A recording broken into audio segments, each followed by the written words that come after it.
90ರ ದಶಕದಲ್ಲಿ ರಜನೀಶ್ ಅಥವಾ ಓಶೋ ಎಂಬ ವ್ಯಕ್ತಿಯ ಹೆಸರನ್ನು ಕೇಳದ ಜನರೇ ಇಲ್ಲವೇನೋ ಅನ್ನುವಷ್ಟರ ಮಟ್ಟಿಗೆ ಇವರು ಪ್ರಸಿದ್ಧರು. ನೇರ ನುಡಿಯಿಂದ ಅಂದಿನ ಕಾಲಕ್ಕೆ ಇವರು ಒಂದಷ್ಟು ಶತ್ರುಗಳನ್ನು ಮತ್ತು ವಿವಾದಗಳನ್ನು ಮೈಮೇಲೆ ಎಳೆದುಕೊಂಡಿದ್ದರು. ಬಹುಶಃ ಅಂದಿನ ಕಾಲಕ್ಕೆ ಇವರಷ್ಟು ಪ್ರವಚನಗಳನ್ನು ಬೇರೆ ಯಾರೂ ನೀಡಿರಲಿಲ್ಲವಂತೆ.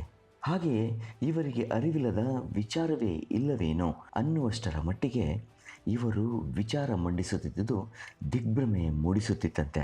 ಇಂತಹ ವಾಗ್ಮಿ, ಚಿಂತಕರು, ವಿಚಾರವಂತರು ಹಾಗೂ ಸಂತರು ಹಾಲಿನಲ್ಲಿರೋ ಮಹತ್ವದ ಅಂಶಗಳ ಕುರಿತು ಸಾಕಷ್ಟು ಮಾಹಿತಿಯನ್ನು ನೀಡಿದ್ದಾರೆ.